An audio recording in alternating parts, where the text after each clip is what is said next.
voyez heureux là. Je suis revenu avec mes jeunes, avec ma jeunesse au stade ici. Donc un stade plein à craquer. Donc qui témoigne que Ziguinchor est une belle ville sportive, est une belle ville de football et que la jeunesse a toujours son énergie qui me fait courir jusqu'à présent, qui me fait toujours courir. Et donc je voudrais féliciter d'abord la zone avec son président, l'ODECAV, pour la belle organisation de la finale d'aujourd'hui, des deux finales d'aujourd'hui.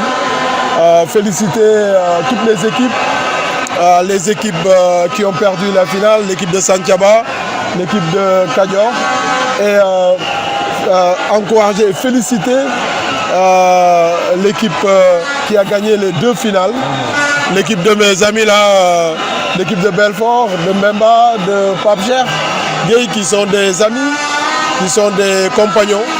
Donc féliciter l'ensemble de leur jeu pour les beaux matchs qu'ils nous ont fait en tout cas assister aujourd'hui.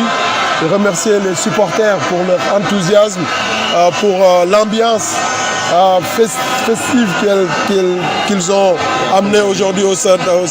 En tout cas, c'était important de retrouver ma jeunesse aujourd'hui au stade, à la veille, vous le savez, d'un autre jour important qui est l'inauguration du premier vol international de Cap Skirring, qui témoigne de la vivacité de notre région, et cette jeunesse festive, sportive, est un des atouts que nous allons vendre, que la région va vendre pour attirer davantage les touristes, parce que c'est une belle région à vivre, c'est une belle région où qui a beaucoup de potentialité, et la jeunesse l'a encore démontré aujourd'hui. Mais vous avez vu cette jeunesse de Ziguinchor, je suis simplement de Ziguinchor. Je ne fais que traduire ce que je suis. La jeunesse de Ziguinchor est une jeunesse engagée, est une jeunesse énergique, est une jeunesse enthousiaste, est une jeunesse courageuse. Et c'est une jeunesse qui est visionnaire, qui est cosmopolite, qui aime la paix, qui aime la cordialité. Aujourd'hui, vous nous voyez tous, nous sommes les mêmes. Et ce sont ces qualités que je ressors, ce sont ces valeurs que je ressors. Donc ce qui me fait courir, ce n'est rien d'autre que d'exprimer moi-même au peuple sénégalais, au peuple de mon terroir, pour accompagner cette beauté qui est la Casamance, qui nous fait courir. Je disais tout à l'heure dans une télé que être fils de la Casamance est un atout. Et aujourd'hui, je voudrais remercier le président de la République, Macky Sall, de m'avoir permis, de m'avoir positionné dans des stations, dans des hautes stations de l'État, qui me permettent à la fois d'accompagner cette jeunesse, d'aller avec eux dans une symbiose pour renforcer, consolider nos valeurs, mais également de participer au développement de mon terroir par des projets importants, des projets structurants, un nouvel aéroport, le deuxième aéroport international du Sénégal, accompagner cette économie locale. C'est une chance. Et c'est le président de la République qui m'a permis en tout cas, de pouvoir saisir cette chance. Et je ne peux que lui témoigner ma gratitude et le remercier. Je disais tantôt, aujourd'hui, Doudouka est directeur général de AIBD.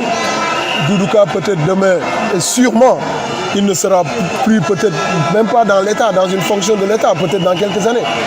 Mais je resterai toujours là, en tant que Casamançais, en tant que fils du terroir, pour accompagner cette jeunesse à montrer qu'on a des valeurs pour devenir les leaders du Sénégal. On a des valeurs, on a tout pour être les leaders de notre pays, pour accompagner ce développement. Et c'est cela qui nous fait courir. Et on doit le démontrer ensemble avec toute la jeunesse pour prendre le leadership au Sénégal et amener notre pays vers le développement. De rester calme, serein, de savoir que le président de la République a une grande ambition pour Ziguinchor. Le président de la République fait confiance à cette jeunesse de Ziguinchor, d'accompagner le président de la République à terminer le travail entamé pour le désenclavement de la Casamance, d'accompagner le président de la République de continuer à positionner la Casamance comme il vient de positionner Cap Skirring comme le deuxième aéroport international de notre pays. J'ai en charge 14 aéroports. Le président de la République m'a demandé que Cap Skirring soit le deuxième aéroport après Dakar. C'est important, c'est une consécration, c'est une ambition qu'il a pour notre Casamance, et donc de demander de l'accompagner, de ne pas se tromper de chemin. De ne pas se tromper de chemin. Le chemin, c'est le chemin d'accompagner le président de la République à parachever son projet pour la Casamance et pour le Sénégal.